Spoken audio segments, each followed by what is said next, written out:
Only mathematics part is remained in this case. So we will do one thing. So we will complete mathematics part. It won't take much time. And I mean, whenever a session happen like this, I request you to, once I share the files, I request you to go through the first files even before the session. So don't wait till I complete the session. So if you can go through all the scripts or files or whatever PDF I share, even it will be much helpful to you to get a better understanding. You can even write questions. Fine. So we'll complete the mathematics part. And I think yesterday I sent a message to all of you that I forgot that it is at I stopped the session at 9:30 itself, right? Usually what happens is like I have another session in the morning, 7:30 to 8:30. I usually have this habit of stopping at 8:30 itself. This 30 minutes have that in my mind. I thought the session has completed at 9:30 itself. So I request you to remind me when such thing happen. Okay. Okay. So we will complete the mathematics part and then we will immediately jump to template, Michelin template. So you will have 2 days time to complete all the assignments. I will tell you how to do that template, to do the project. So basic algebra, you might have seen it in school days, right? You usually come up with some expression. Usually this expression this is variable and this one is constant. So this X and Y are variables, obviously. This 560 is constant, even though these are also constants, right? The combination of variables and constant, that's the whole idea of expression or equation. There will be left side and right side to simplify the equation. Distributive property is basically like, um, to say, yeah, here, this is the equation. We can take the common 5x in this too, right? So once we take it, it's going to be like this. So we call it as distributed property. Like there is another one, factoring. In fact, this is factoring. The one that I have explained is actually factoring. It's opposite to that. So if you have an equation like this, coming to this equation is actually distributed property. So factoring is exactly finding out the factors. So if we have an equation like this, 2x equal to 0, x plus 3 equal to 0, then x is 0 and x is minus 3. That is factoring. Linear equation is going to be like when the data is in the form of linear form. So when we have a data like this, when the data is in linear form, then this linear equation comes into existence to find out this slope, right? The slope, how much it tilted up or tilted down. So we're going to get that slope using y2 minus y1, x2 minus x1. In this case, so this is x1, x2, y1, actually this is y1, y2. This is how we get this slope. How much, in which direction, how much the slope is, so that we can have this thing. Right, exponent arithmetic, something, if we have an equation like x powered y, right, kind of, then it's going to be, we call this exponential or exponent. When we have an equation like x power m multiplied by x power n, x is common here, right? Then we can write the equation as x power m plus 1, m plus n. M plus n. It's only applicable when the bases are the same. And logarithm, I think I have already explained what is logarithm, right? Can someone explain me what is exponent, what is e, and what is a logarithm, and why we need logarithm? In Python, I have explained it while I was explaining math library. Anyone remember it? Why we need to apply logarithm in the first place? What is this e all about? This is exponential. We should not. I should not bring the e here. But what is e? To the power 10. No. What is the need of? What is the need of logarithm? Means to bring back the big data into Yeah, when the data smaller data. grows exponentially, So to bring it down, like I have given an example, earthquake. On Recta scale 5.6, I have even shown you the drum. So please go through that video again if you don't understand what is logarithm. I'm not going to explain it now, but I request you to go through that. And all the concepts from now on, it's going to depends on the previous concepts. Even the one that we are discussing now is going to have some impact on the next concept that we're going to discuss. So I request you to practice as much as you Yeah, can. to compress the data. That's what you told, right? It's Yeah. not compressing data, is we are taking only the powers so that we're not going Range to will take the be. actual values so that Yeah. visualization will become more simple. Yeah. Yeah. All right. The polynomial is basically usually we'll have when we have y equal to mx plus that's linear equation. When we have powers like power 2 or power 3 kind of this we call it as polynomial. So many. When we have an equation like ax square plus bx plus c, we call this quadratic equation. Other than that, we call it as polynomial equation. If this is the most prominent form that you see, so basically ax square plus bx plus c, if the data is in that form, then it's going to be in the visualization perspective, it's going to be like this. If we have minus ax square plus bx plus c, it's going to be inverse parabola. We call it as parabola. In gradient descent, you're going to have this in the next session that we are going to discuss. Polynomial factoring, we already seen quadratic equation, inverse parabola, parabola. Function, basically, like when we write a function, we give input to it, and it is going to process something, and going to get the output, isn't it? That is how the typical function is going to be. Let's take that we have written a function called my square. It's going when we take it, whatever the input that it is going to take, it is going to square it out. You can see that we have square. So it's going to take the input and it's going to process something and it's going to spit out the output. So here the input is 2 and it has processed it through with this function and going to output. So that is how function is going to work, right? Any questions on that part? The same thing, basic mathematics. I think I would have given a duplicate one. Calculus is very important in terms of okay, let's take that.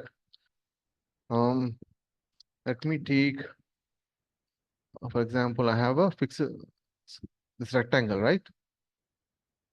Let's take this is square, or we can even have some regular shape. For every regular shape or uniform shape has a formula to find out the area, isn't it? What if the data is going to be, if the form is going to be like this? How do you find out the area? Like in some case of area and a plot, the plot that you buy, there's a possibility that the plot is going to be like this, isn't it? So how do you find out the area of this particular thing? Any guess? Divide How do we divide? What do you mean by divide? into squares and triangles. I mean, not that. Uh, Normally, if it is of a different shape, we'll Hmm. cut it into shapes, right? Square or triangle or something like that. So basically, you are saying that we will have one square here, and whatever the shape, this is one We'll triangle. fix other shapes there. Okay, that is one way. It's way too complex. The other way is fill with matchsticks that are exactly length of this one. And here I'm giving gap, but assume that there is no gap. I'm explaining how the calculus works. Okay. So here just fill with this every line without any gap. This line is, the width of the line is almost 0. Width in the sense delta x. So delta x is almost 0. It tends towards 0. So we represent that with this one. So we don't know the exact value, but it's almost tends towards 0 or almost tends to a certain value. In this particular case, it has to be almost delta x almost tends towards 0. Why we need to take that, almost tends towards 0? The reason for that is, so let's take that I have taken irregular shape, okay? And let's take, I'm going to take only one matchstick, okay? So here I have taken a matchstick. If it is dense enough that it is not almost 0, there is a gap over here. You can see that. There's a gap over here, even if it is, this thing. There's a gap here, isn't it? We're not calculating the area of this one, this part. If it is almost tends towards 0 means what? We are not losing that area. Got it? That is when this limits comes in. So when we write some expression and say this is the output, and if you write in this form, it means that it is not exactly this value. It is not even possible, practically possible, but we are saying that it's almost, when it is almost tends towards 1, or when it almost tends towards 0.5. That is what this means. And when it is almost tends towards infinite, we are going to, obviously it's going to get 0. Got it? I hope this you got an idea like what this is all about, right? Why we need to write like this? Any questions on that part? The gap is 1 or 0.5, right? That's all. It can be, it depends on the use case. In this case, if we try to get the area of the plot, it's almost 0. It will be the right parameter thing. So normally, which we will consider this? So it depends on the use case, right? So in this case, I need to have almost tends towards 0. Delta x tends towards 0. Here I have given examples. This is how the limits need to be written. And for regular shapes, we have a certain formulas for that. You can see that I have given here. For irregular shapes, that is when the whole problem comes in. And the next script is going to extend even further. Not this one. Not this one. Basically, what happens is like, where is that? Yeah, integration AROC. Yeah, here almost that particular line is going to be almost 0, right? Now, question is, it's almost tends towards 0, and this we need to find out the length of this, height of this line, isn't it? How do we get the height of this line or area of this line? Just consider that height of this line is f of x. F of x I. What is this I means? X1, X2, each line is X2, X3, X4, X4, Xn. We don't know how many lines that is going to have, but basically we need to have a function wherein if you pass this input, each line, we're going to get the height of that line.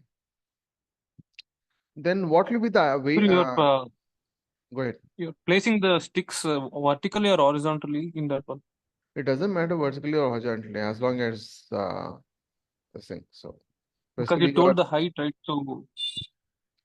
So it all depends on the way you look at it. And delta, so in order to get the area of that particular line, what do? We have the height f of x, I, multiplied by the delta x, length into breadth. Okay.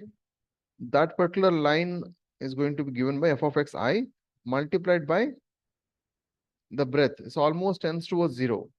This is going to give the area of that particular line, right? So this is for one line. So we need to add for all the lines, right? We can use sigma, isn't it? Sigma I is equal to 1 to n, because I have given xi here, if you got the point. So this is going to be the constant for all. It's almost tends to 0. F of x I. So we need to sum up all these values, because we need to, once we get the area of each line, in order to get the whole area, we need to sum up, right? That is what sigma is all about. Any questions on this part?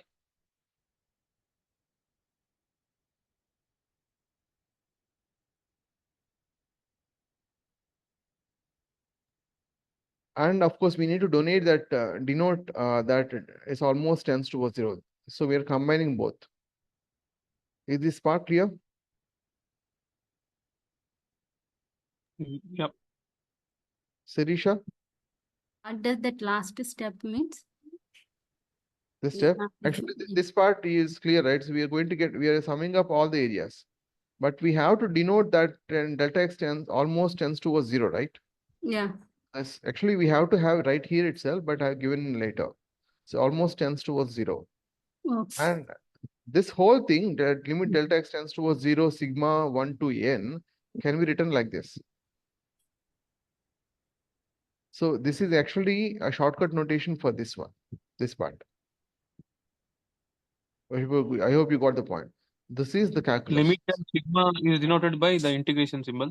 A sigma and limit is all together is been represented with this symbol.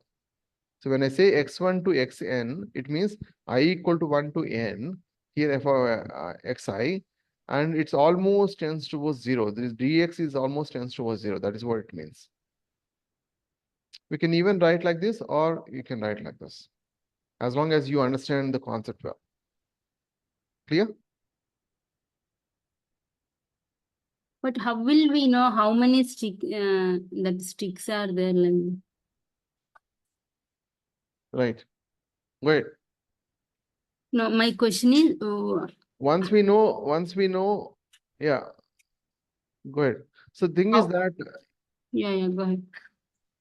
so thing is that programmatically we need to know, we will come to know how many lines that is going to be fitted, because when we keep on incrementing it, when we know the function of this f of x, expression in which it is in, and when we keep on incrementing, we can get it. In mathematics, in some cases, they give the number of lines, but in programmatic way, we need to keep checking it manually. Got it?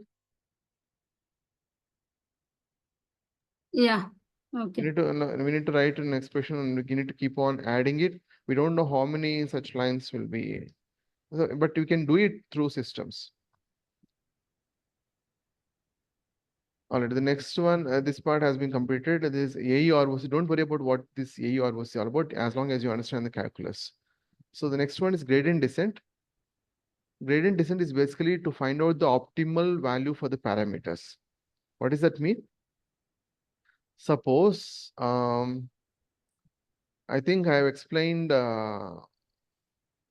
so this example here. So 2, 4, 6, 8, 10. Remember that the base example I have given. 2, 4, 6, 8, 10. What will be the next value? 12 12. What will be the 100th position value? into 2. 2 multiplied by 100. So which means basically 2 multiplied by position is the formula. How do we know that this parameter is 2? Position anyway, we can, it will be given as input, right? Position is Based on the pattern. Pattern input. and the difference between numbers. Yeah, it's actually 2 is actually a pattern. So based on the data, we need to find out this is actually, we call it as parameter. Okay. Now the thing is, we can't straight away jump to 2. Even though our brain can understand this data and can immediately say that, but what if we have, this is only one column.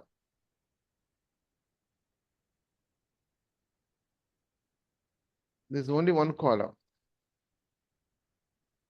right? What if you have another column, altogether? Let's take 5, 10, 15, 20, and we have something like target column.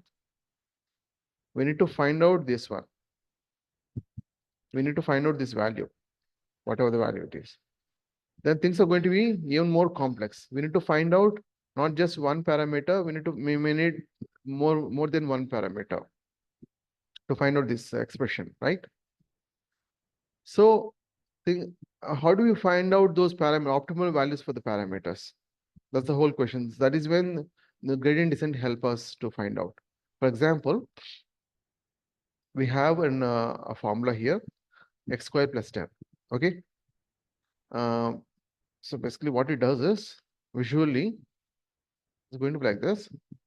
And it's going to keep, let's consider this is the optimum value, wherein the expression is going to be optimal. And it's going to check every point.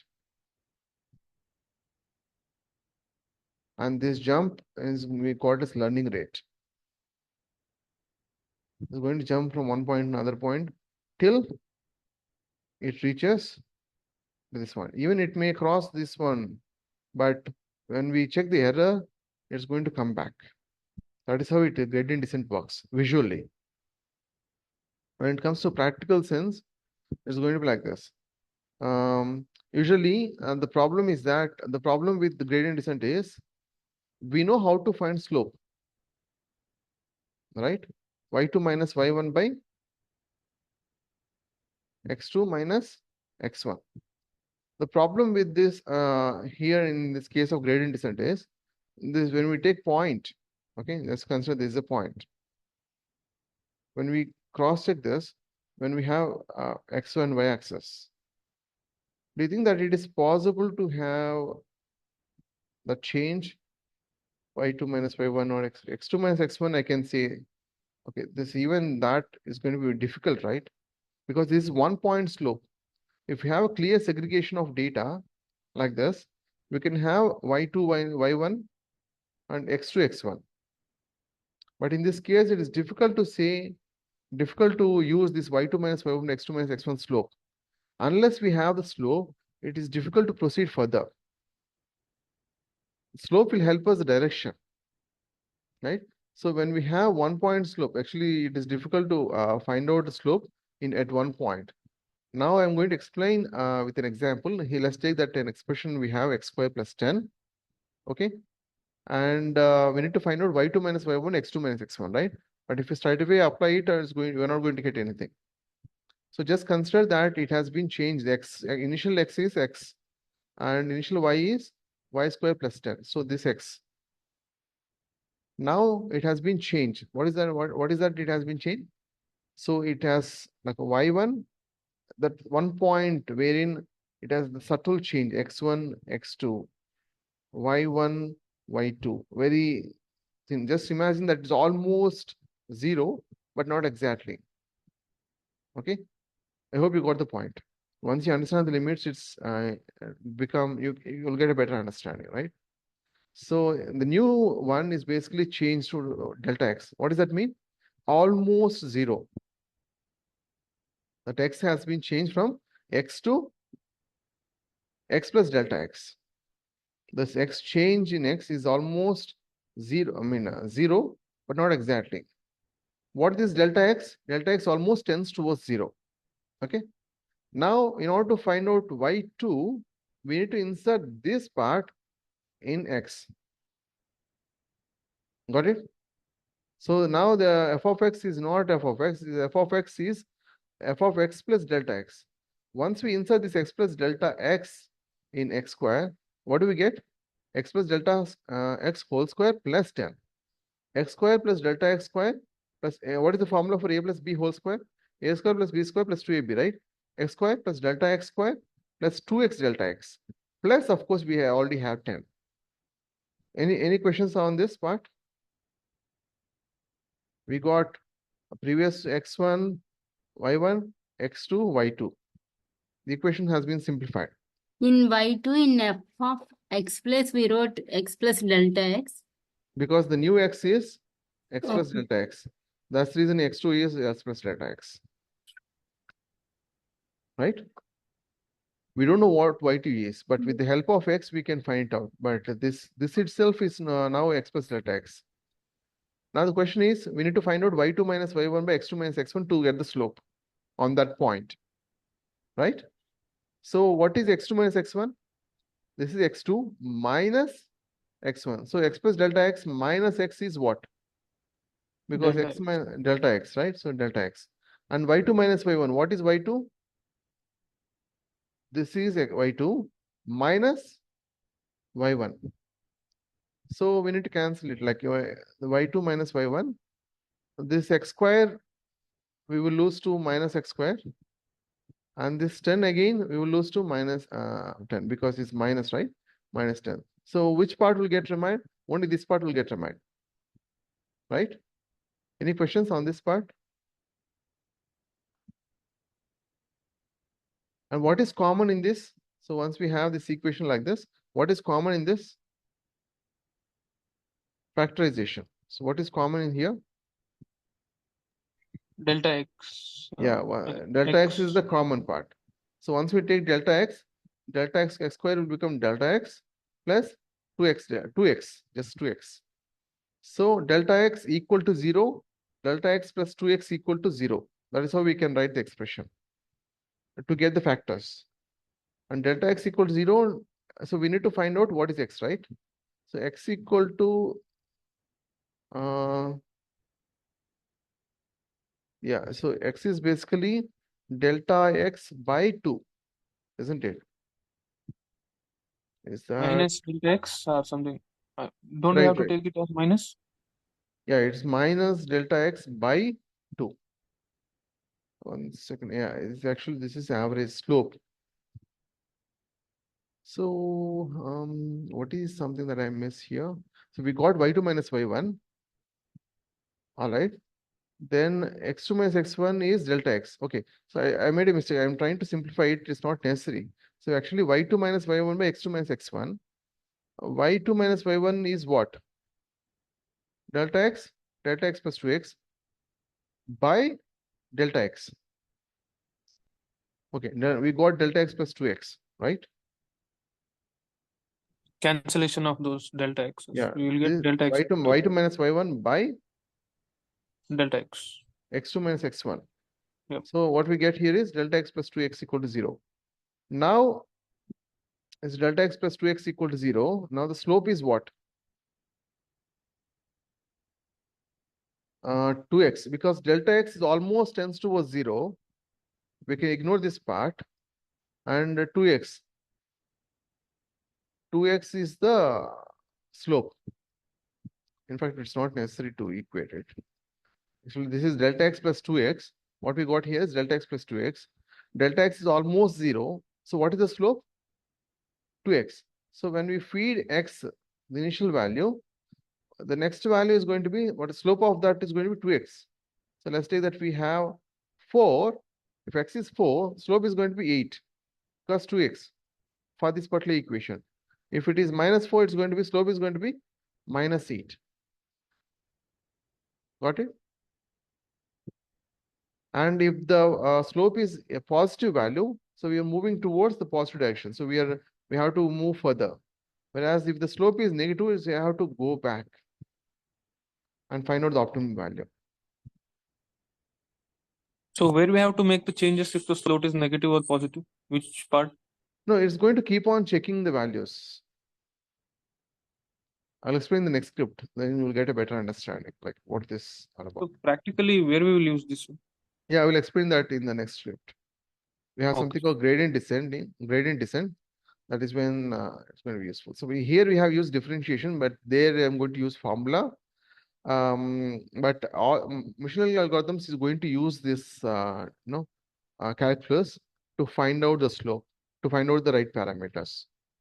But it is not possible to practically use calculus to implement to show step by step. But I have taken a formula, so we'll show you that later. But here is going to, we are going, once we get the slope, it will help us in getting out these things, whether we're moving towards right direction or negative directions. Where in negative direction is going to adjust the parameter in a way that it's going to go back. And derivative rules are going to be like this. So if we have horizontal line, when we have a graph like this, when we have horizontal line is this one. Is it possible to find out y2 minus y1 by x2 minus x1? If we can able to, if it is possible, what will be the value? On This the one is same going to line, be, both the values will be there. this one is going to be x1. This one is going to be x2. When it X2 comes be to 0. y1, y2 is the same, right? So this part will become 0. 0 by something, x2 minus x1 is 0. So for horizontal line, it is 0. For vertical line, what about vertical line? Denominator will be 0. X2 So by X1 yeah. will be 0. So x1, x2 is going to be same. Y1, y2 we have, but denominator, if it becomes 0, what will happen? What will be the value? Infinite. Infinite. So that's the reason we get infinite. For tangent line, I think we already explained point slope, right? For tangent line means when we have something like this, at one point, we need to find slope. So this is tangent, right? So basically when you have point like this, so we call it tangent. So tangent line, we can't find slope. That is when this is when no, we are going to follow this process. But even though I have mentioned here as not possible, but there is a way to do that. Here in this script I have given it. But for discontented line, suppose if I have something like something, it got discontented, it is not possible to find the slope. Function should be continuous function. Only then we can able. So let's take the same case. It will keep on checking the parameter, and it got discontented somewhere in between. We can't directly jump from one to this one to this one. So In it which has to be cases we will get the disconnected graph? I mean, the based on the data. value. Yeah, if the data is, when we get the data, we are trying to find the pattern in the data. What if the data is not continuous? I mean to say, if the data is not completely enough to find the pattern, that is when we call it as disconnected, right? So Yeah, if they really need a pattern to we find out by using machine learning or deep learning, and we don't get all the data, obviously we are not going to get the pattern. correct graph. Yeah. That is when we call it as disconnected lines. So even though we call it as disconnected lines and all, but we need to assume that it is not possible to assume it is going to be in multi-dimensional. So the whole data will have multiple columns, right? Each input column is a dimension. And we're going to get a very complex structure. So there is something it's not possible for us to even to imagine. Up to 3D we can imagine, but beyond that we can't. That is when these computers help us in finding out, right? That's why even the computers need it. And function should be continuous, only then it's possible. And for, of course, there is an exception, tangent line, and that is, we already seen an example, right? The derivative is basically, next one is derivatives. I have given a formula here. So if we have something like x power n, derivative of this one is going to be n into x power n minus 1. Okay. What is derivative? Basically, we are trying to find out the change. So derivative is going to be like this. So dy by dx. What is the change that has happened compared to the, what is the proportion of change happened in y compared to the change in x? I think I have already explained this taking 1 by 2 while explaining division 1 by 2 and explain that concept. So what is this dy by dx is all about? Y has been changed, x has been changed. How much proportion, what is the proportion of, I mean to say, the proportion of change in y to the proportion of change in x. So when we are derivative is going to be x power, if it is x power n, it's going to be n into x power n minus 1. So here we have 2x square, right? So when we have 2x square, what does that mean? When you apply derivative, it's going to be 2 into 2. So x square will become 2x power 1, right? So 2 into x power 1. So this become 4x. Actually, I have written it wrongly. It is 2 into x power 2 minus 1. 2 minus 1 is 1. So x power 1 is anyway, we can write it as x. So 2 into 2 and is 4x. And anything, if we have an isolated constant value, derivative of constant value is 0. That's the reason we have written 0. So the final equation is going to be 4x. Let's take another equation, x cube plus 10. So what will be the derivative of this? How do we calculate it? 3x square. 3x square Square plus 0. I plus mean, the 0. constant is 0. Yeah. Going to 3x square. The same way, we have something called ax power n. Yeah, you know this one. So if we have something in this form, we need to consider even The this. first Let's say example. 3x cube. 3x cube. Yeah, the first example. 3 multiplied by 3. So we need to, or else maybe I think it's a bit confusing. So we will go for 4x cube. So we need to consider this one. As long as the constant value is completely isolated, we should consider this constant value too. Okay. That is, I think with derivative rules we have seen. Double derivative is when we have an expression like double derivative is nothing but we apply derivative, we got it, and we apply derivative on that. That is double derivative. Okay. So I think we have a script on that. We have a script here. Yeah, I think we have a script. Let me explain this concept by taking an expression. Let's take that data is in this form. Okay. 6 is for 4 to x cube and 12x square plus x plus 1. We need to find out the optimal values for these values. I mean to say the parameters, we need to find out the parameters. Okay. We don't know what the optimal values are. Now, how do we do that? We need to apply derivative. So obviously after this equation, once you apply derivative, it's going to be like this. So I need to explain everything, right? This constant x power n, 1 becomes what? X power 1 minus 1, x power 0 is 1. This 12x square will become 24x because we have a minus here, we need to add minus 6x square, right? X cube becomes 6 square, 24x cube. So we need to apply again the double derivative. We need to apply derivative on this. So we get 72x square minus 12x plus minus 24. This becomes 0. So we got 72x square minus 12x plus minus 24. Any questions up to here? No, sir. Now the next thing is, once we apply this first derivative, dy by dx, we need to find the optimum values. What is this optimum values all about? We need to equate to this equation, wherein when we feed some value to this x, it will become 0. Okay, 0 means if it is like this, it's going to be like this part is 0. That is what it means. Okay. So what are the values that it is, this particular expression, what are the values that we have to have that it becomes 0? So we need to keep on trying it, right? We need to start with 0. Okay, but we got 1. Huh? Sirisha, I know your mother tongue is Malayalam, but please mute yourself. Yeah, thanks. It's just a joke. Don't take it otherwise. Yeah, no problem. I'm sorry. Yeah, someone was. Yeah. So the optimum value here are minus. We need to keep on checking in the values.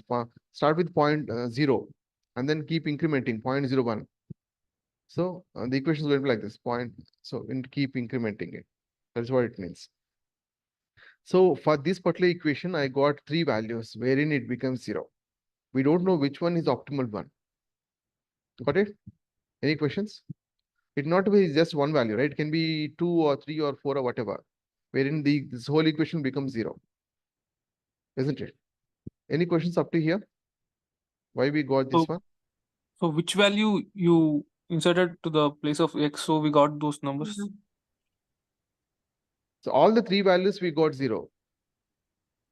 Yeah, for these Out- 3 values we got is equal to 0. Yeah, We got 0. But we don't know which one is optimal. Basically, the equation, when I write equation like this, I said equation like this, right? So we need to find out this optimum value, right? Thing is that in it will be even more complex. Then it's not just this one. We need to find the optimum. We have 3 optimum values, like in the case of this. This is what visually it indicates. We don't know which one to pick. How do we know So that? how to find these values, sir? We need to keep on checking it. Like we need to start with 0, 0.1, 0.2, 0.3, and keep on checking it. Like we need to find out. We need to find out every combination. We need to keep incrementing it. Only then we can get that. Got it? Okay, got it. Next one is double derivatives already have that. So this optimum values we need to find out on a single derivative. Now we need to insert these values in second derivative. So minus 0.9054 in this one. And whatever you get is after inserting minus 0.9054 in second derivative, what we got is 45.88. The same way for 0.413 one, I inserted it and I got points 24, another one 52. Okay, any questions? How we got these values? Does it have to be like 0.9054, or do we have to stop at the second decimal itself or something if we get like that? Now we need to keep checking it. So we don't know how many values we may get. Basically, it depends on the number of epochs. Let's take 100 epochs, 100 iterations. Whichever the best, we need to pick that one, right? So we don't know how many. More epochs you get, more better accuracy. There's a possibility of getting better accuracy. So is there a limit for like only 3 numbers, 4 numbers we have to pick for negative and this one and all? Theoretically, there is no limit. But practically, obviously, there will be a limit because we will go only to a certain extent. We have to manually do all this one.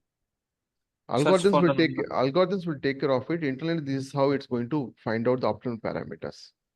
Okay. Here I have only one parameter, but in real time, it's going to be even more. It will have millions and billions of parameters. Unless we understand with one parameter, it is difficult to infer, right? It's not possible theoretically to keep doing it for billion parameters.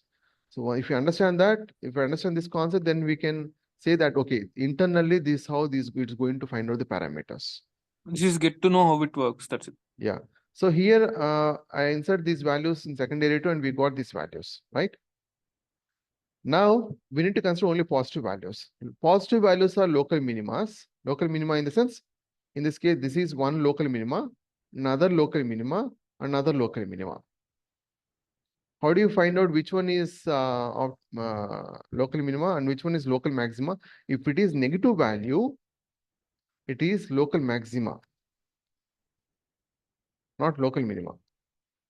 So initially I thought this equation is like this, but later on I found out that it is not like this. It is like this. So this value, I thought this value, but just I'm explaining you that. So these two need to be considered as local minimas. Now I have this question, which one need to pick?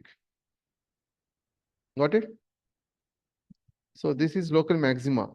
We realize that this is not the optimum value. In fact, this is local maxima. We should completely ignore this. We have to consider only these two values by this thing. Because these are positive values, we need to consider only the positive values. Positive values are local minimas.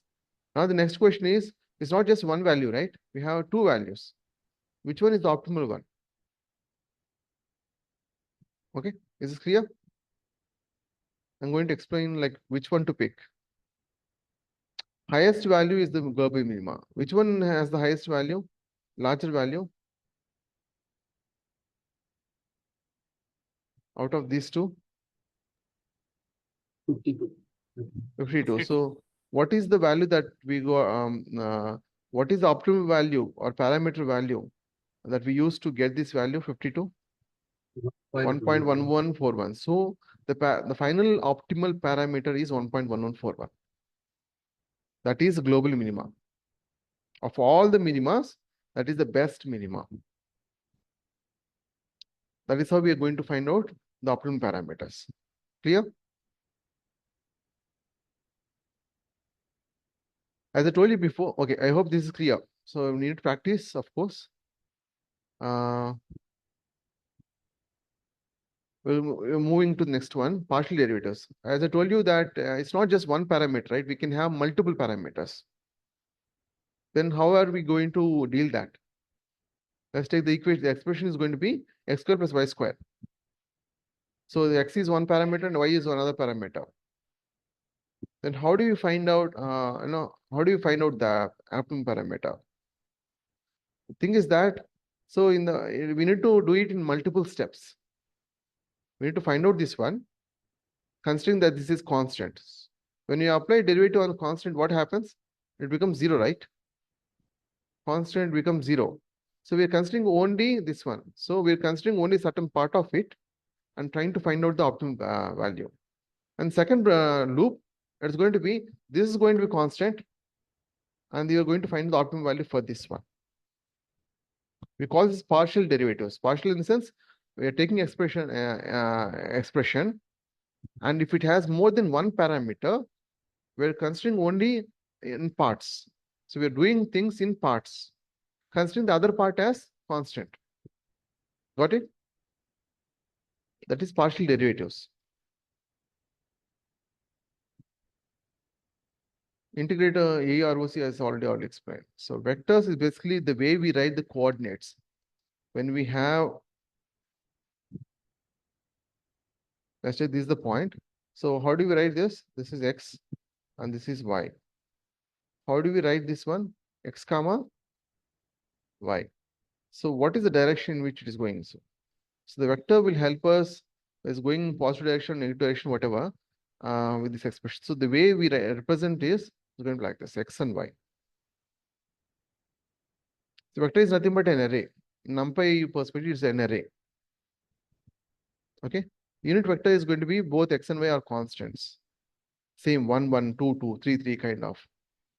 How do we apply mathematical operations? For addition is going to be straightforward. 3 plus 1, 2 minus 1. 2 plus of minus 1 is actually 2 minus 1, so it becomes 4 comma 1. Subtractions, again 3 minus 1, 2 minus of minus 1, right? Minus 1 here. So 2 minus of minus 1 is 2 plus 1, 3. Any questions on this? No. Okay. And multiplication is going to be like, it's not straightforward, it's one v1 into v2. We need to consider even the angle in which it is been tilted. So sine theta, this n1 n cap is basically to indicate actually to convert this data into vector. So there is no specific significance, it's actually unit vector. So this is important. So v1 into v2 into theta, sine theta. That is going to give us the vector multiplication. That is V1 mod, right? We have to neglect the minus values if there any. Right. Yes. It's a mod of this one. So if it yields also any negative values, it's going to, yeah. Basically, it's determinant, I can say, it's x 4 square plus 1 square kind of. Square root of 4 square plus 1 square is going to give us v1. 4 square, 2 square plus 3 square, that it's going to be like that.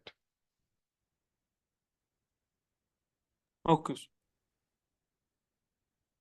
And where do we use it? Principal component, support vector, mission scene. Algorithm is going to use this vectors or arrays.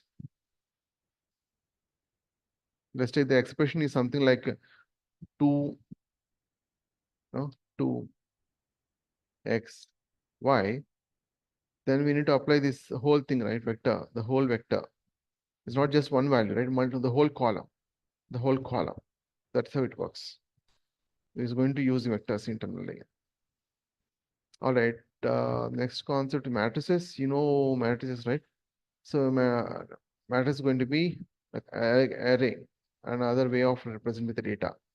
So let's take matrix addition. It is going to be, I think it is self-explanatory.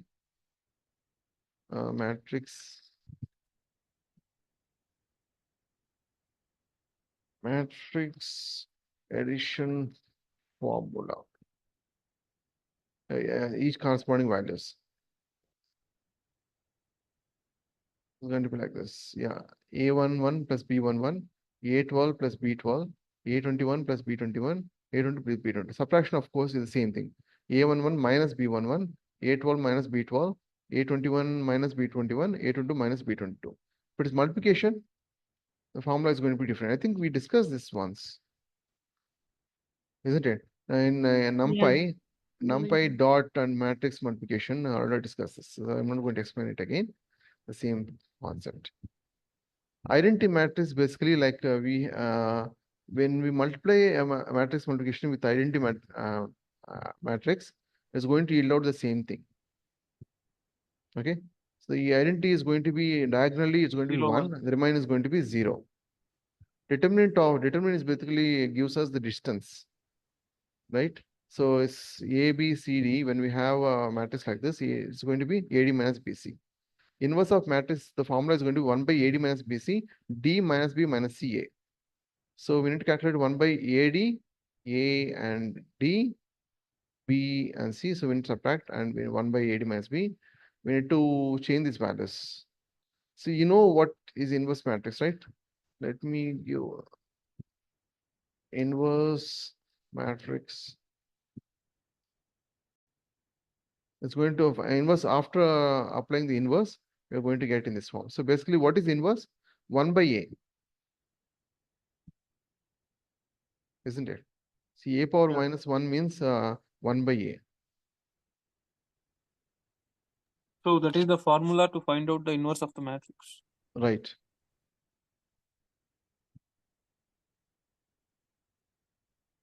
Where do we use it? Is it principal component analysis, support vector missions, image processing, data frames, etc. So in the interview point of view, what are the things up till now you have taught us, right? So which are the things we should really know? I mean, You in need to that know point. these concepts, but we need to focus more on implementation part. But when it comes to interview perspective, I'm going to discuss, we're going to have after Michelin template, we're going to have a session on Michelin internals and deep learning concepts. So those two areas where you need to focus more when it comes to theory part.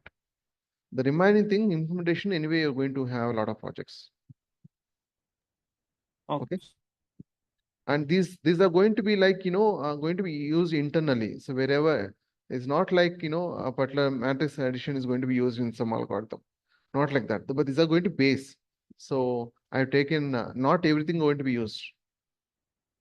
Transpose matrix basically rows into columns and columns into rows, right? Vector transformation is basically we are multiplying a vector with some constant value. So if we have something like this, and we have a vector like this, it's going to be 6 into 2 plus 8 into minus 1. That is 12 minus 8, 4. And again 6 into 1 plus 8 into minus 0.5. So what does that mean? Minus 4. 6 minus 4 is 2. So that is how we calculate. So basically we are trying to multiply a matrix with a vector. I think that's it when it comes to mathematics. I'll get into the machine learning template.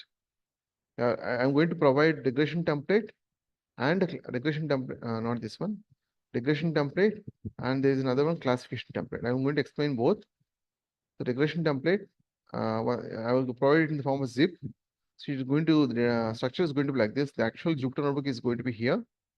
The input file, the input file, yeah, don't worry about input file. The actual data is going to be here. So I'm going to explain houseprice.csv. You need to do it for delayed flights CSV also. Here the target column is going to be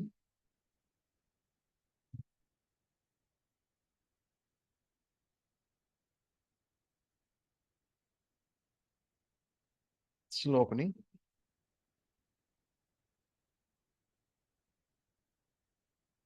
The target column here is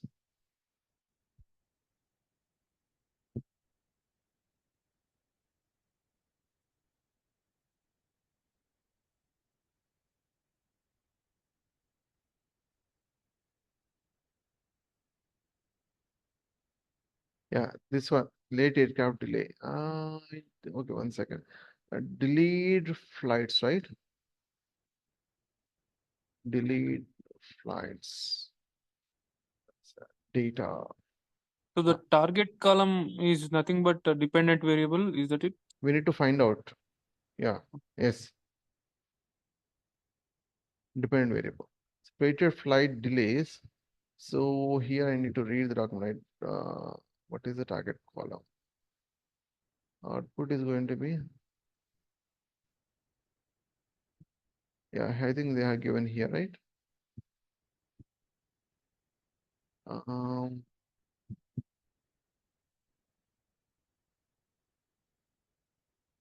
Class definition regression, of course. Target column, let me check what is target column.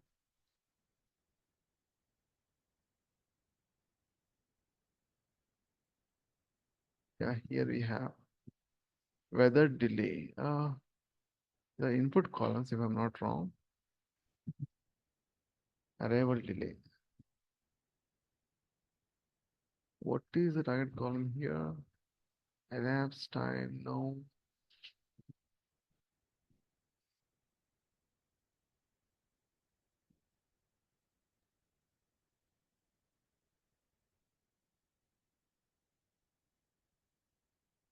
I forgot the target column. I think it's the last column, if I'm not wrong. I communicate the same thing to the previous batch. It is better to cross-check it once.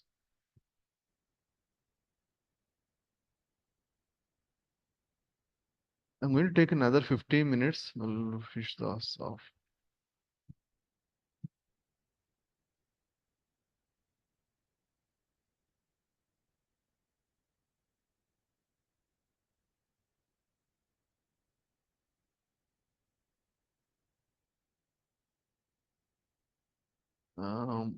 Cleaning.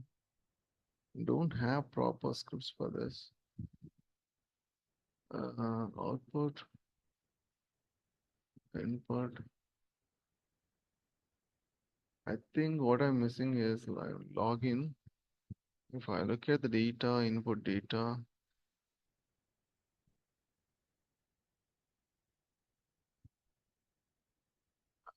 columns, okay.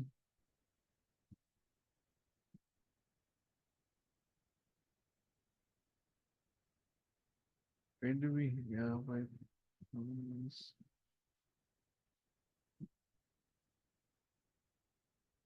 I think consider that this is the last column as the target column. I don't remember the exact one.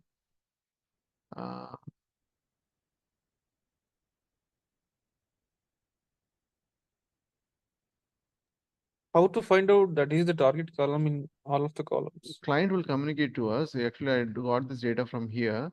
So I need to read the data. So, okay, I think here we have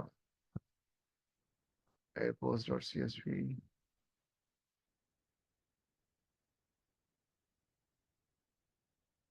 Usually it will be the last column, but we need to find out from the client. So what is the result that they are looking for? That is the Yeah, what is that they are trying to find out? final result? Yeah. Yeah, so I forgot this one, so I don't have this metadata. That is the problem here. I don't know where we have to get that one. I think there are a few submissions here. They may come up with some code. Yeah, I think we have target extra. I think they have given. Okay, they hided the code.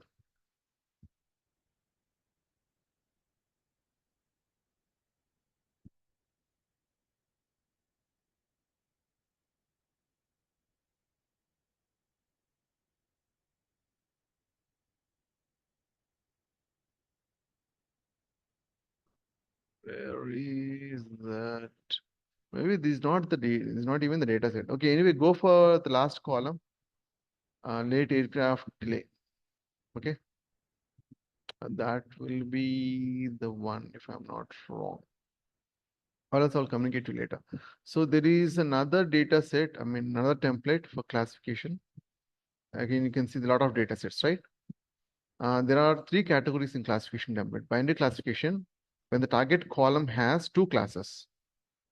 So how do we find out how many classes a particular column has? We can use value counts, right? It doesn't matter how many each of these classes, but we can easily find out, let's take apple, banana. How do we know that only apple and banana exist in that particular column? We can use value counts and get those values, right? Yes. The same way, if the target column has two classes, we need to use binary classification template. If it has more than two classes, you need to use multi-class. In some case, you may get even more than one target column. That is multi-label. Then you need to use multi-label classification. In this case, what I did is, for multi-label, I have given only one data set. Use this data set when you use this template, or the other way around, in fact. So when you want to use this data set, use this script. For multi-class also, I have given another one for DDoS dataset. You can use directly for multi-class. And this is binary class, DDoS CSV.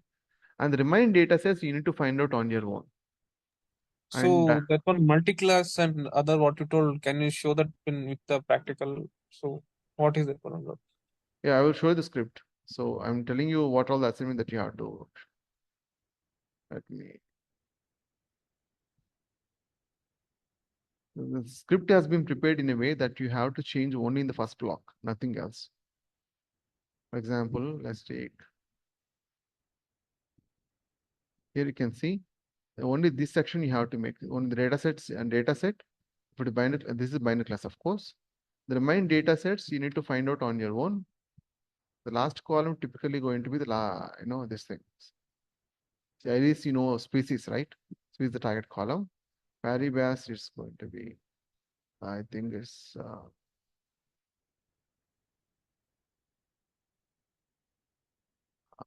Paribas is target, second column.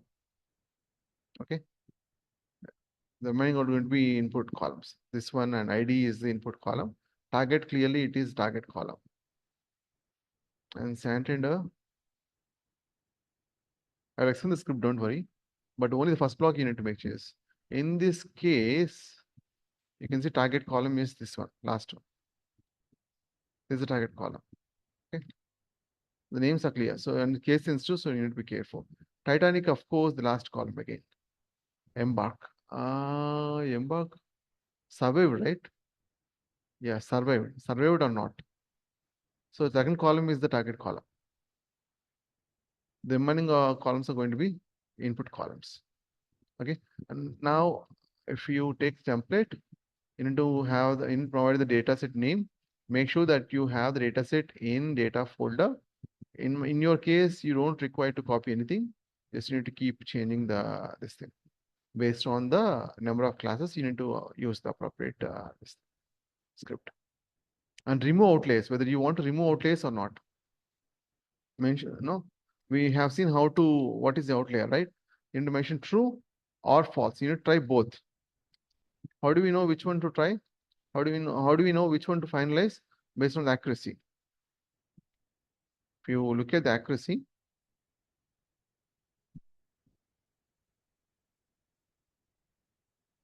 it's a very long script. You need to cross check, every option that you change over there, right? So you need to, okay, let me execute this one so that you can understand run all cells.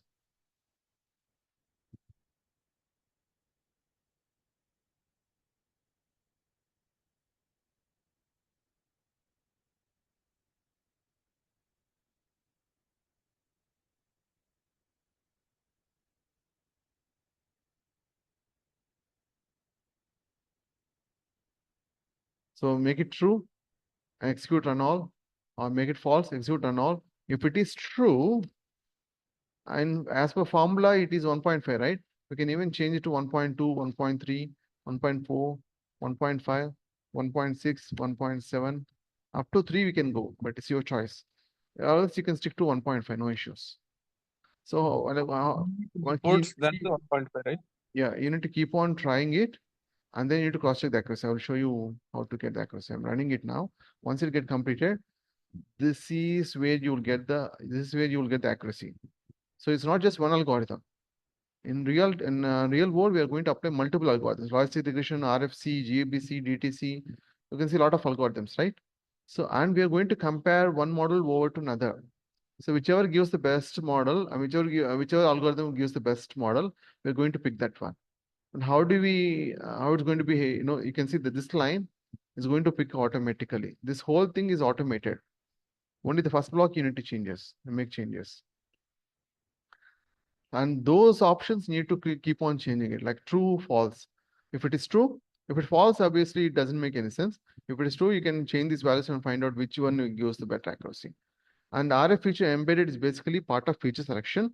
When we get data set, we'll have, there is a possibility that we can have hundreds of input columns. When we feed all the data to the system, there is a possibility that everything will go slow. Everything will slow down. In the case of 100 columns, that's fine. What if we have 10,000 input columns, right? That is when you need to pick the most important columns. You need to get rid of unnecessary columns. This RF feature embedded basically part of feature selection.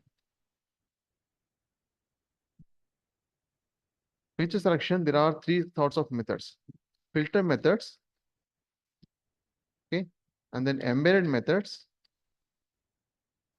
and then wrapper methods. Trapez methods, we don't use it. There will be, we discuss these methods in detail in ML internals section. Now we are in template phase, wherein you need to complete the projects. And the whole objective of this completing projects is to know how the project is going to be executed, number one. Number two, as I told you that we need to make only changes here and you need to go run all. Okay. But fact is that you need to make changes only here, but don't run all. Don't apply run all. Try to execute one by one. Okay. Here, the purpose is we are importing basic libraries. Okay. And I will explain what this each component does, where you need to focus on. You need to keep on doing it for every data set. That's the whole objective. So when I explain ML internals, you need to immediately map it out where that concept being used.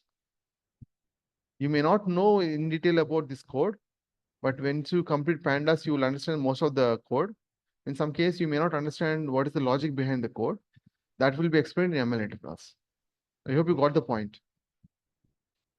Right? So just we have to get the CSV file as you showed, like 4 or 3 CSV Yeah. files. We have to insert it there and run one cell one after other. Yeah. So you need to make changes only here. It's a final model name. You can keep changing it. Like when I give only one script, you should not the models are going to land here. So you should not replace it. I mean to say, if we give the same name, it's going to replace for every data set, right? You need to give unique name here. And here is going to like if you want to convert any particular column to another data type, by default, when you read data, read underscore CSV, what happens is it's going to come with some default columns. It's going to find, it will try its best.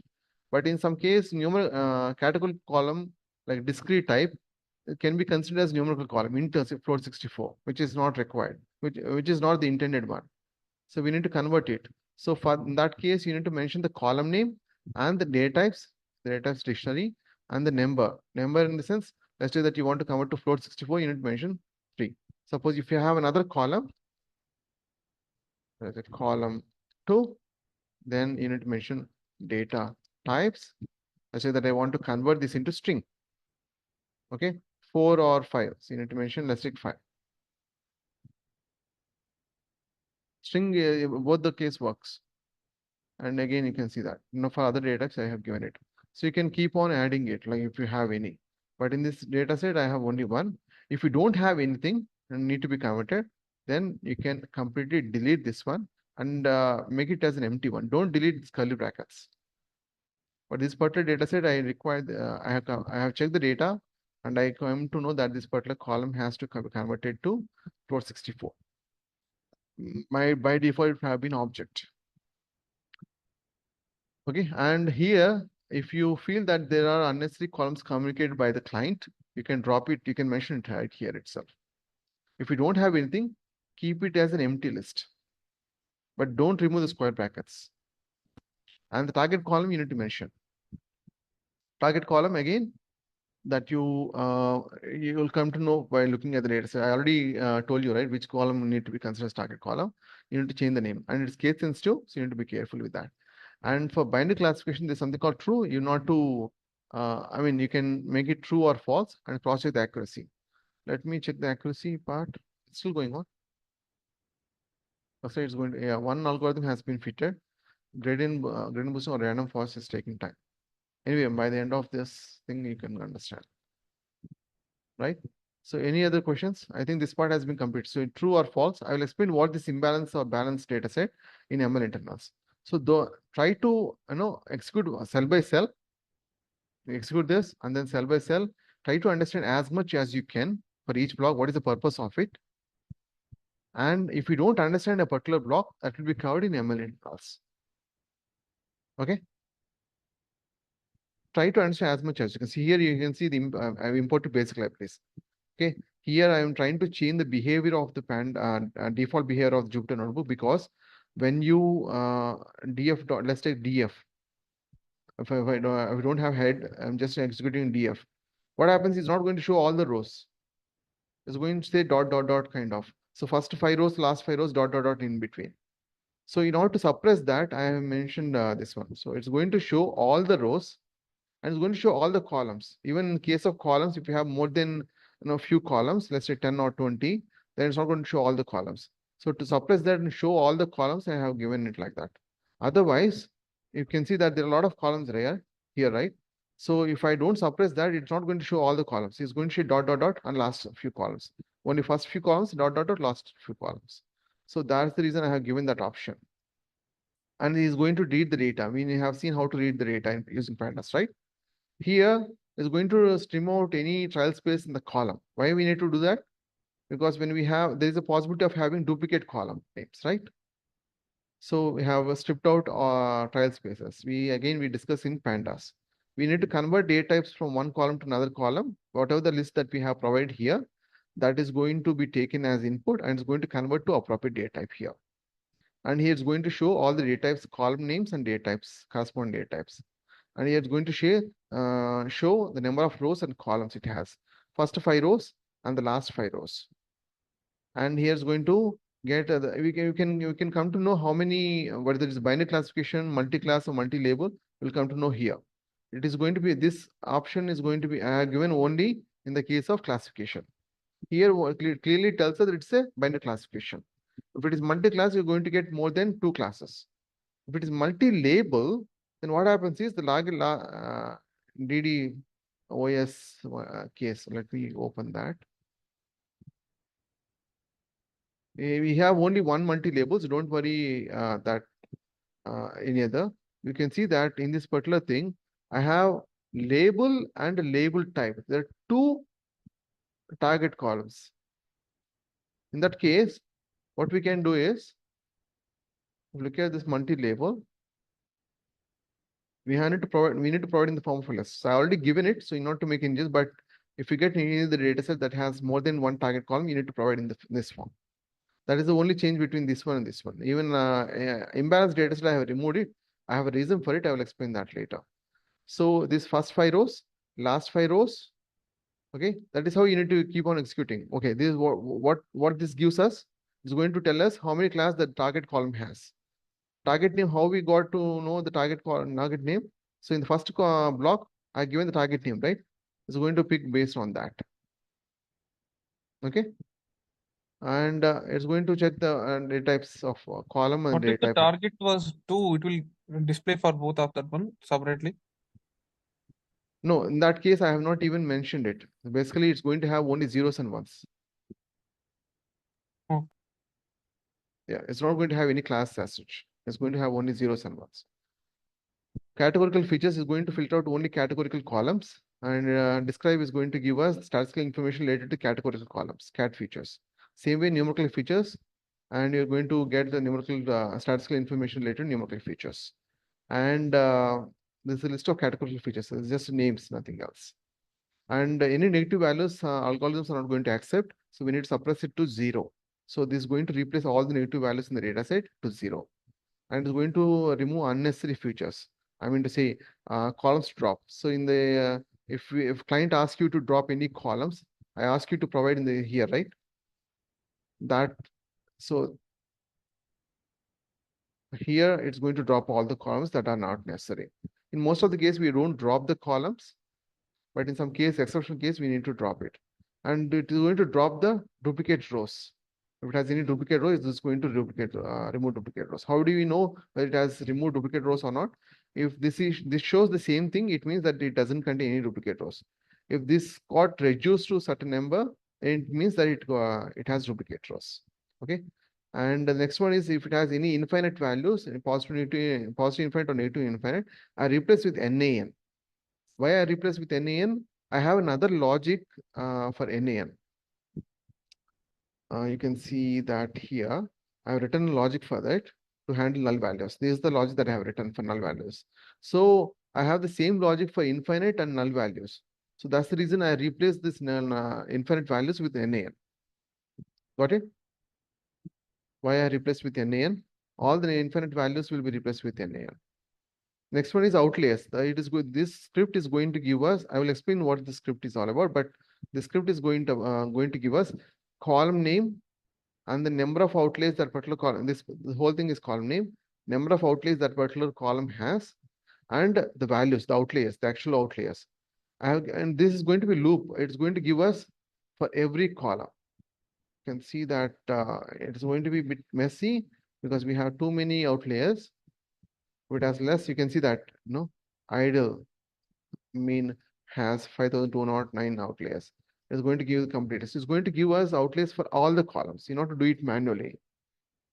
And this is going to remove the all the outliers. Whether you want to remove all the outliers or not, it's your choice. You can see that remove outliers, I have given option here, right? Remove outliers. If you make it false, it's not going to remove the outliers. But you need to cross check both.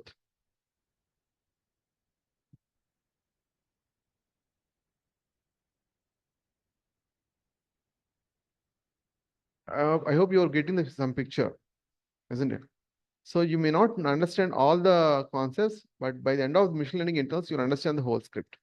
Your objective is to understand what is the purpose of each block, at least for in this phase. It's still going on, things are getting slow. The script is about filtering the data and analyzing. That's No, it. it's going to generate the model, the whole thing being automated. Oh, If you provide data set, it's going to generate the model. Okay, so this part, I think, okay, this part, outliers, you got it right. So outliers is going to remove outliers. If you mention it's false, this part will not get executed. So the reason why I got the same output here and here is I made it as false and ran it. And if you mention true, then this part is going to complete empty because it's going to remove the outliers, right? And this part is going to give the null values. You can see that for every column, how many null values we have. And here I have written the strategy. I will explain this later. I written strategy wherein how to remove the outliers for this for numerical column, this for numerical columns, and this for categorical columns. Okay. And I need to check the null values. You can see that it's being cleared out. And this label encoding. So it's not going to understand, algorithms are not going to understand text data. So let's take apple, banana. It's not going to understand apple, banana. So you need to replace with some value. I mean to say, let's take, I have a target column wherein it can be target column or an input column. Okay. If I have something like this. So we need to, since we can't directly feed this data to algorithm. So apple is going to be 1, banana is going to be 2. And this apple again. So the whole data set is going to be like 1, 2, 1, 1. That is the data that we're going to feed. So this particular thing is going to check every string column, every column that is categorical, and it's going to convert into a number. Wherever it finds strings, it's going to replace with appropriate numbers. Okay. And we're going to split into X and Y. Why do we do that? So when we have data set, right, there will be a bunch of input columns, right? Column 1, column 2 kind of, right? There will be target column. I'm not considering, I'm not speaking about multi-label. That's a totally different thing altogether. So you will have some input columns and this target column. So we need to divide this into 4 parts. 1, input columns. This is going to be all the input columns can be called as X, and all the target column is going to be Y. We need to split this data again into 2. This is for training. This is for test. Why do we need that? So when we generate a model, how do we know that the model is good enough or not? We need to have a separate data set and to keep this data set aside so that once we have the model, we feed this data to algorithm, and the algorithm is going to generate the model, and we are going to cross check with this test data set to check accuracy, how good this is. So for that, we need to first of all divide this thing into target column and all the input columns into one. How do we, how it's going to work? Target column, we mentioned the first block, right? That's going to be taken as target column. The remaining columns, I have dropped it and stored it next. Input columns are going to be, is going to be considered as target input columns. And there is something called oversampling or undersampling. It's basically part of imbalanced data set kind of. So you can see that imbalanced data set. I would have given in the first block, I have given imbalanced data set true or false, right? This is going to work this way. So don't worry about imbalance or balanced data set. Basically, the idea is when we have input column, wherein the target values are imbalanced. Let's take the apple here is 3. 3 times it got repeated. And banana is only 1. So when we feed data to algorithm as it is, what happens is the algorithm is going to say that most of the values are apple. So the model is always going to be apple. So there is a possibility. So we need to balance it. We will discuss this in detail in ML internals again. So what is the exact logic for oversampling? There is an alternative for this. Undersampling, we don't use it in production. Okay. So this script is basically like in the best approach or best practice, all the best practice being piled up into one. And we need to split into train test split. Train test split, what is us? We need to provide the X and Y and test size. So test size means how much percentage we need to keep this as test asset. Now, this whole block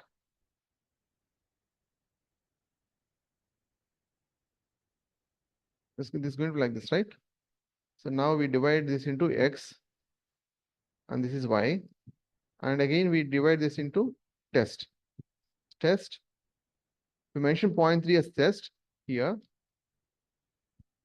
0.3 as test, it means 30% of data for test and the remaining data for training. So we not to mention explicitly for training here. Now what happens, like when we provide train test split to X and Y to train test split, what happens is like it's going to divide this into 4 chunks. This is X train. This is Y train. This is X test.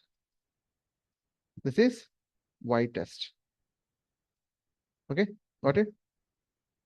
So after a train test split will does that automatically as long as you provide the X and Y separately. Feature selection is going to pick the important features. Don't worry about this code. I will explain that in detail later. There are not just these options. We have a ton of other options too. Let's explore that later. Here we are going to import the algorithms and we're going to create a pipeline in a way that we can standardize the data. Again, standardization, I have not explained it. We'll explain that. I will explain that later. So whatever the concept that we missed here and something that I haven't explained, I will explain that later. So your idea, your object is, okay, we are importing algorithms. We are trying to build the pipeline in a way that we are adding standardization along with algorithm. Here we have hyperparameters. Again, that I have something I have not explained. You will see that later. Hyperparameters means, okay, let me explain this concept. So as I told you that when we feed data to algorithm, it is going to find out it is going to generate the model. Model is nothing but what? It is going to have a bunch of parameters, isn't it? It's going to have a bunch of parameters. So we're going to find out the precise value for the parameters. The fact is that not all the parameters are going to depend on data. So the parameter that does not depend on the data, obviously we are not going to get the right values. So we need to find out for each algorithm, we need to find out what are those hyperparameters that we need to manually feed. And here I have given the most important feature hyperparameters for all the algorithms. And this grid is going to take that thing. I mean, it's not random search CV, use grid search CV. The grid search CV is something that you have to use. Even I think this case, it has taken a lot of time. So that's the reason I go with random search CV. Random search CV is fast, but it's going to give an, not so optimal model. But grid search CV takes a lot of time. If the data takes a lot of time to compute, so go with grid search CV. Stop the script and go with grid search CV. Okay, then you're going to get accuracy for it. So here you can get accuracy, right? You need to focus on this. There are a few other things like confusion matrix classification for ROC curve, AU ROC curve. I'll explain that later. So here it is going to pick the best model automatically, not to do it. And it's going to save the model automatically. And again, not to bother about it. Okay, I hope you're getting the picture now, right? The same case for multi-class and multi-label. And the same case for regression also. It's almost same. There are few changes here and there.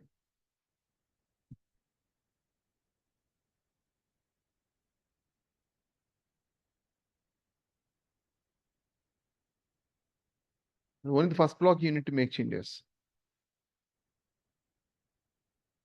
Only the first block you need to provide the data set and target column, and you can change these values on true or false, whatever.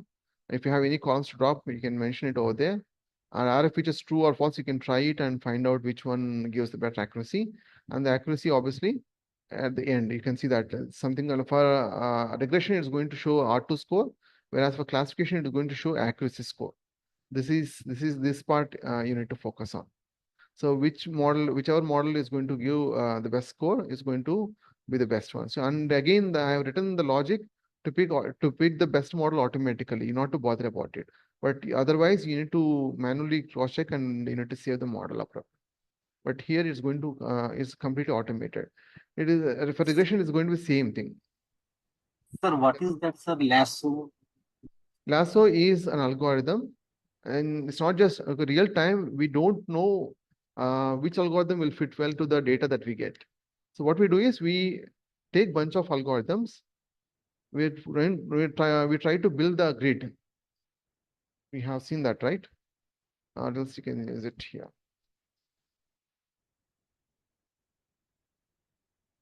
This grid. So this grid, what it does is going to take all the algorithms and is going to fit it. It's going to generate model for all the algorithms.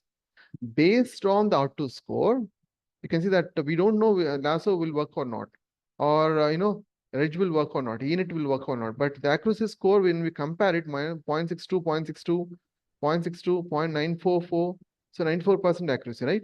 94.9. Which one is the best? Sir, how we can know this value means which model is good? What is MSc, MA? Okay, These are yeah, those things, auto score, what is MAE, what is MSc, RMSc is part of ML internals. I'm Okay. telling you what you have to focus on. Auto Okay. score. So what is the best algorithm, best model here? When we compare auto scores for each of these algorithms, we have Lasso Yes. here. Which one is the best? Means we need to focus on that R square value, whichever the R square value is. Yeah, auto score value. Which one you feel the best model? How to tell that which is fits better? I don't know what are you listening. I'm clearly telling you that this is proportion and this auto score you need to focus on whichever is highest you need to pick. 94. Yeah, 94. Here we have 94, here we have 94, here almost 94. 94 9 GB. So GB. GB gradient GB. boosting algorithm, GB gradient boosting algorithm is the best. Okay, GB here you can see that GB comes from here and gradient boosting regressor. That is the algorithm that is that yields out the best model. Okay, this is the final. You can see that the model internally is going to be like this. It has a bunch of parameters. It has the right values now. Learning rate is 0.05. Max depth is 5. For alpha it's 0.9. You can see the 0.0. So this particular model has generated the optimal values, and these are the parameter values, not just one, right? A lot of values. And it's going to save the model. And this part you may get error, don't worry about it. Got it? So how to execute the project? Try to understand as much as you can. If you don't understand it, list out in the notepad. Anyway, that will be covered in a week or 10 days. So take the data set, okay, and target column, and keep executing one by one and try to understand the purpose of it. Whatever that I have skipped in this explanation, skip it, and you will anyway going to be covered by the end of the next week. You need to take all the data sets. For regression, I have given 2 data sets. Okay, the last column, consider the last column as target column. For classification template, this for binary classification, this multi-class, this multi-label. We don't have any other data set that is multi-label. The remaining data sets could be multi-class or binary class. You need to cross-check this. I already gave the target column, right? I explained that. Open the data set and told you which column is the target column. Iris data set is species column. For diabetes also I have explained it. Paribas, Standard, Titanic again the last Titanic I think I'll explain it. So what's that video again? Note it down. Survived is the target column. Okay, and you need to mention that appropriately here. And how do we know which date? I mean, whether it's binary classification, multi-class. So you can pick any template you want. and value, or else you can directly use value counts.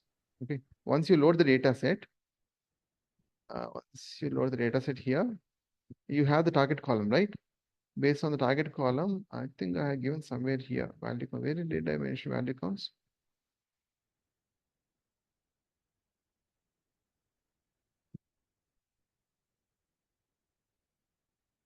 I don't know where I have mentioned value counts, but you know how to find the value counts, right? DF, the target column, I'll say here, if you mention already, you can use database start this. Usually it's going to be like this: DF, target name, value counts.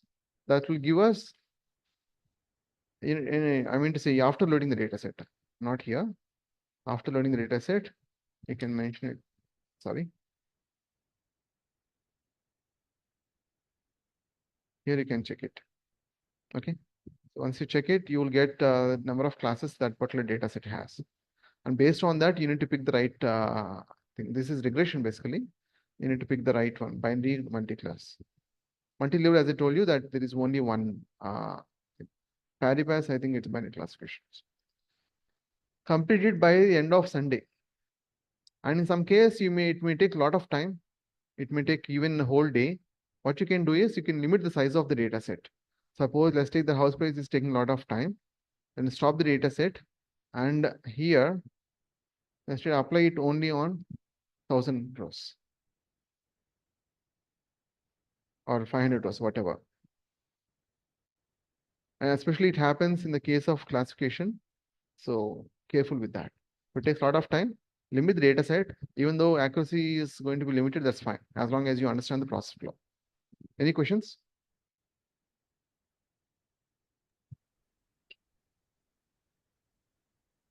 Yes.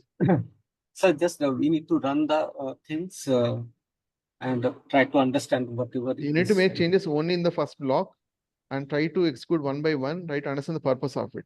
Or else go run all. If you get any error, let me know. And try to understand each block by scrolling down.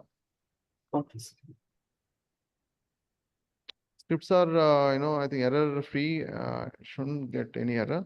If you get an error, let me know. Try to solve it on your own. If it's not, I will help you out. Sure. So yeah, I will upload to Google Classroom. I have taken almost half an hour extra, but these sort of things definitely require more time. Because I don't want to waste the weekend. So our day we don't have any session tomorrow, and yeah, Sunday anyway off. So try to complete by Monday morning. Okay. Take it seriously. Try to understand the purpose of each block. Don't go to run and run all. You can do it, but you lose information. So basically, you need to try to understand as much as you can. If you understand Panda, 70 to 80% of the script, you will understand it. The remaining things, you watch the video and take in notes, understand the remaining blocks also. Those blocks that I haven't explained, don't worry, we'll see that later. But you need to complete all the projects. Okay. Okay. Okay. Can you please show which are all the projects again? I mean, the data set which you showed. That's it. For classification, the house price I already given. Yep. You can execute it if you want. There is another extra data set I have given, delayed flights. Last column is going to be the target column. And for classification, this is binary class. This is multi-label. There is only one data set for multi-label. So I have given only that one. And multi-class, again, for DDoS, it's multi-class. You need to use multi-class script. We have totally three scripts, right, for classification: binary classification, multi-class, and multi-level. So you have three alternatives. We have diabetes. I already explained the target column. Iris is species column. Paribas I already explained. I think these two are target or something. Santander I have already explained this. Titanic is surveyed column. The surveyed column is going to target column. Santander, let me sanitize survey. Santander. Why am I getting Titanic's data set for Santander? Yeah. Here in this case, please mute yourself. Yeah, target column is the last column. In the case of Santander, target, capital. So always make sure that you give the right one. If it is capital, you need to give capital. Paribas. This second column is the target column, and it's all in small cases. The remaining columns are going to be input columns. Iris is going to be species. Last column, species. Diabetes. Diabetes, we don't have any input column names. You can consider the last one. Yeah, last one. You can give a column by default. It's going to be, you know, it's going to read the you know how to read the right if you don't have column names. What you can do is you can consider the last column as this one, and basically it's a binary classification. Can give column index name for that one? Yeah, you can give column index name. So you can read the data. Once you read the data, you know the index name, right? Or else you can, I think,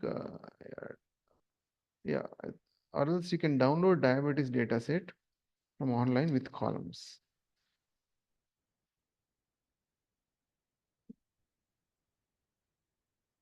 Yeah, here you can download this dataset. Copy raw data,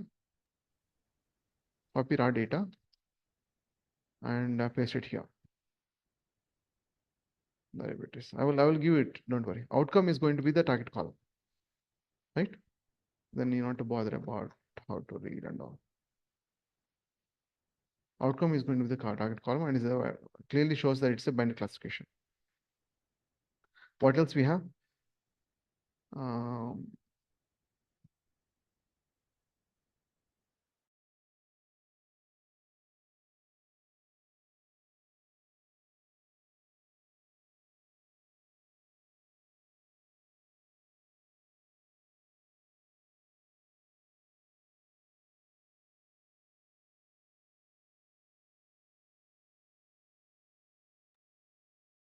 Hello?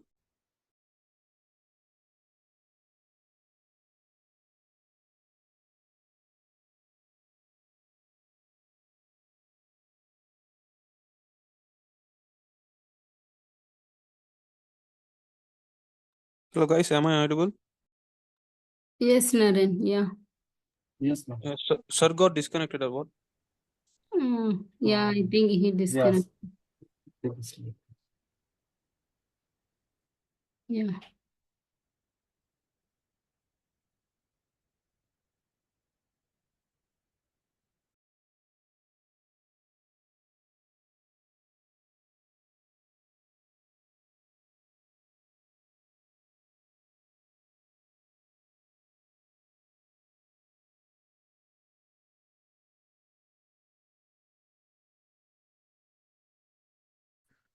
yeah. Hello. Am I audible Yes, now? sir. Yeah. Yeah. Yeah. Now. Yes, sir. So when was that disconnected? How many? I have explained target column for all the data sets. I hope you remember. You got that right? Yeah. Only for just 30 seconds or something. Yeah. Diabetes. I already copied from the new. You have seen that, right? Yeah, notepad outcome. Yes. Yeah, I have copied directly from it. So you can. The outcome is going to be the target column. Iris species. I think the main data I Screen have is given. not shared. Yeah. Screen. No, I don't have a host access. I need to request that again. So Okay. I'll provide the data sets. I already explained whatever I am supposed to. So you need to complete by end of Sunday. And by Monday morning, you have to submit all the projects. So I mean to say, you need to have a copy of it. Like I have for multi-class, I have given only one script, right? You know how to create new copy, right? So menu, file, create a copy. There is an option to create a copy, or else you can manually copy it and give a name appropriately. Okay. Okay, sir. Yeah. Try.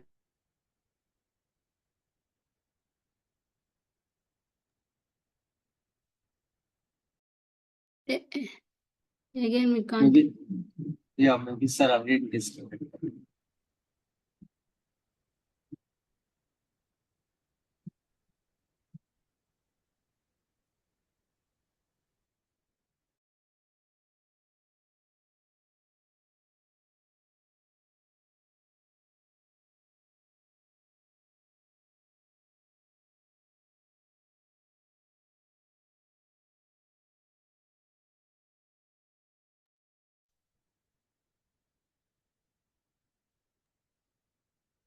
Yeah, Sari is saying there is a power outage from his end.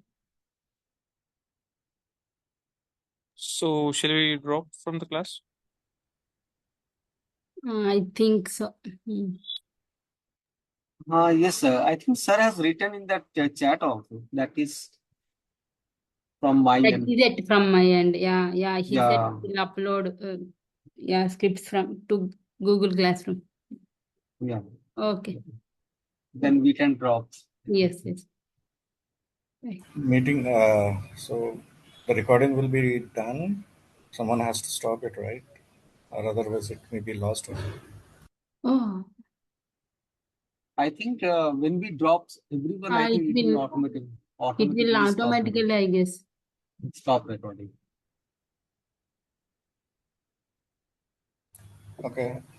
Will it be stop the recording? Because someone give me host access, I think. I am the Then you host can now. stop it. And then you can stop it. Maybe. And how to stop it, I don't know that one.